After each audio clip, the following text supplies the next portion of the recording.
वाराणसी में साल 1991 में हुए अवधेश राय हत्याकांड के 32 साल बाद अब इस मामले में मुख्तार अंसारी को उम्र कैद की सजा सुनाई गई है। वाराणसी की कोर्ट ने इस मामले में मुख्तार अंसारी को 1 लाख रुपए का जुर्माना देने का भी आदेश दिया है। मुख्तार अंसारी पर यह आरोप था कि उन्होंने मुन्ना बजरंगी के साथ मिलकर अवधेश राय की हत्या की।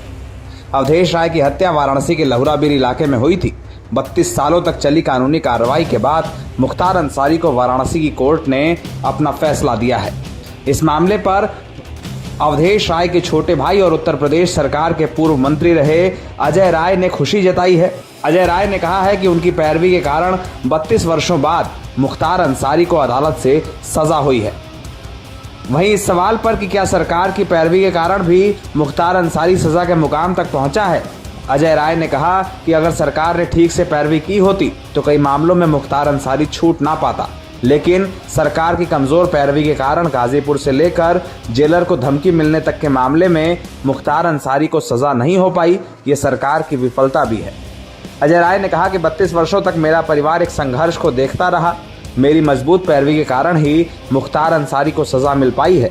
इस मामले को लेकर 32 वर्षों तक कानूनी कार्रवाई चली, जिसमें अजय राय मुख्य गवाह थे। अजय राय ने इस मामले में मुख्तार अंसारी के खिलाफ कई बार गवाही दी और कई बार अपनी सुरक्षा को खतरा भी बताया।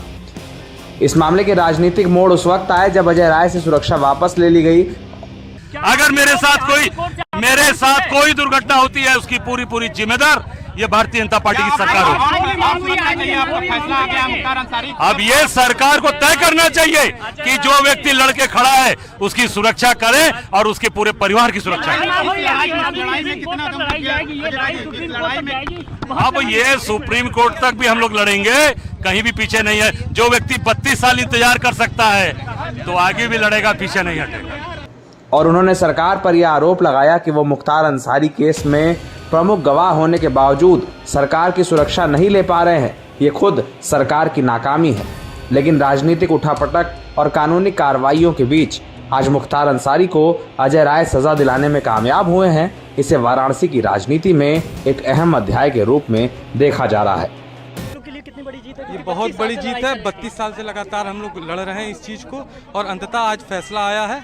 यही हम लोगों के लिए ढेर सारी। क्या आगे उच्च न्यायालय या सर्वोच्च न्यायालय में भी जाएंगे? जी जरूर। ये वादी मुकदमा है, जहां ये पैरवी करेंगे उनके साथ अगर हम लोग अपॉइंट होते हैं तो हम लोग भी लड़ेंगे। अब मुख्तार की तरफ से क्या स्टैंड हो सकता है? अब ये तो उनके वकील बताएंगे, उनके वकील बता सकते हैं। उच्च न्यायालय जा सकते हैं? अब स्वाभाविक है, जब यहाँ से सजा हुई है तो वो उच्च न्यायालय ही जाएंगे। इसमें कम किया जा सकता है? बिल्कुल नहीं। जो आजीवन कारावास की सजा है उसका मतलब ये होता है टिल डेथ वो अंडर कस्टडी रहेंगे। जो सजा उन्होंने काटी है उसका वो माइनस किया जाएगा?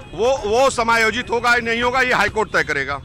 तो क्या ऊपरी अदालत में जाने का रास्ता अभी साफ है? ऊपरी अदालत में वो जाएंगे, उसमें भी हम लोग जाके वहाँ पर अपने वकील लग के वहाँ पर हम लोग विरोध करेंगे। बीसी के जरिए मुख्तार अंसारी जुड़ा था? हाँ, बीसी के जरिए उनकी पेशी हुई थी। हम लोग चाहते थे कि फांसी हो, लेकिन बर्बाद हो गई। हाँ, हम लोग ये चाहते थे कि अधिक से अधिक सजा हो। न्यायालय ने जो निर्णय दिया उस निर्णय से हम लोग संतुष्ट हैं। हम ये कहते हैं कि न्यायालय ने जो भी निर्णय दिया उस निर्णय से हम लोग संतुष्ट हैं। ये तो हमने देखा नहीं, वो कोर्ट की तरफ ओबीसी में उनका फोटो था। अनुज जी, कितना संघर्ष करना पड़ा? काफी संघर्ष करना पड़ा, लेकिन संघर्ष का अंत में रिजल्ट अच्छा आया और मुख्तार अंसारी को आजीवन कारावास की सजा हुई। क्या इस सजा के बाद आपको लगता है कि माफियाओं में खौफ की स्थिति रहेगी? ये निश्चित रूप से एक अच्छा संदेश समाज में जाएगा कि जिस तरीके से अजय राय ने मेहनत करके, परिश्रम करके इस मुकदमे में सजा दिलाने में मुख्तार को सफलता दिलाई है, वो उनका अहम रोल रहा है इस मुकदमे के सजा कराने में। अच्छा, बाकी लोग कौन है जो हाई कोर्ट में है? ये बाकी लोग नहीं, वो इन लोगों का इलाहाबाद में पेंडिंग है, विचाराधीन है मामला राकेश नाइक के खिलाफ। हमारे साथ निश्चित रूप से संघर्ष में काफी वक्त लगा, लेकिन संघर्ष का आखिर में रिजल्ट जो आया वो अच्छा रहा, सुखद रहा और न्यायपालिका के प्रति लोगों का विश्वास बढ़ा है। अनुज जी, एक बात ये जानना चाहूंगा कि जिस तरीके से बीच में जो केस जारी थी वो भी गायब हो गई, फोटोकॉपी के आधार पर न्यायालय के परिश्रम से सभी प्रतियों का जो है सर्टिफाइड कॉपी इलाहाबाद से मंगाया गया, अब मंगा के उस पर ट्रायल किया गया है। तो आपको लगता है कि ये क्या मुद्दे को, जो मामला था उसको भटकाने के लिए किया गया था केस जारी? निश्चित रूप से भटकाने के लिए कई प्रयास हुए। उसमें जो केस जारी गायब हुआ, कैंट थाने में उसमें FIR भी दर्ज हुआ है जिसमें मुख्तार अंसारी मुलजिम है।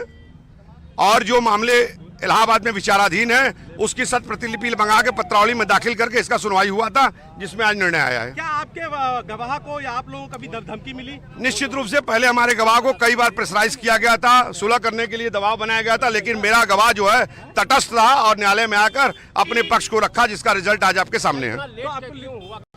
कई बार ये मुकदमे को जो है स्टे करा दिया गया था। स्टे को वैकेट कराने में, संघर्ष करने में, पत्रावली को लाने में काफी समय लगा, लेकिन आज निर्णय आने के बाद समाज में इसका अच्छा संदेश गया और समाज में न्यायपालिका के प्रति लोगों का भरोसा विश्वास उठेगा, बढ़ेगा। कि क्या आपको लगता है कि जब सरकार चुस्त दुरुस्त होती है तो गवाह अपनी गवाही पूरी कर पाते हैं, विवेचक अपने बयान दे पाता है? आपको उसमें निश्चित रूप से इसमें मैं सरकार का कोई रोल नहीं मानता हूं। मैं ये मानता हूं कि जो इसके चश्मदीद गवाह थे अजय राय जी, अगर वो गवाही नहीं देते, आज कोई उनको सुरक्षा व्यवस्था नहीं मुहैया कराएगा, उसके बाद भी वो तटस्थ होकर अपने मुकदमे के पक्ष को रखे और रख के वो जो है आज इस मुकाम पर आया है। रिजल्ट आपके सामने है।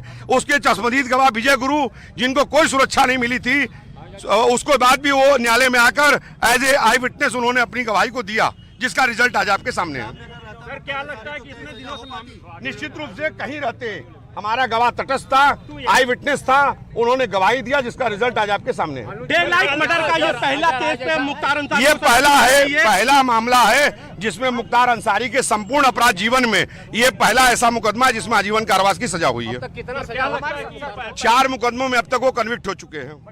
ये 5वां मुकदमा है। जी, क्या लगता है कि मतलब इतने दिनों से मामला टिका था, क्योंकि अपराधी होने के बावजूद है, उम्र कैद की सजा दी जा चुकी है और इस पर बातचीत करने तो के लिए क्या आपको लगता है ज्यादा मौजूद है? सर, जो सजा हुआ है अब उसके आगे का रास्ता क्या होता है? आप लोगों की मांग थी फांसी होनी चाहिए। नहीं, हम लोगों की मांग थी फांसी होनी चाहिए, चूंकि डे लाइट मर्डर था, बुटल मर्डर था, लेकिन न्यायालय ने आजीवन कारावास की सजा सुनाई। उस न्यायालय के उस निर्णय से हम संतुष्ट हैं।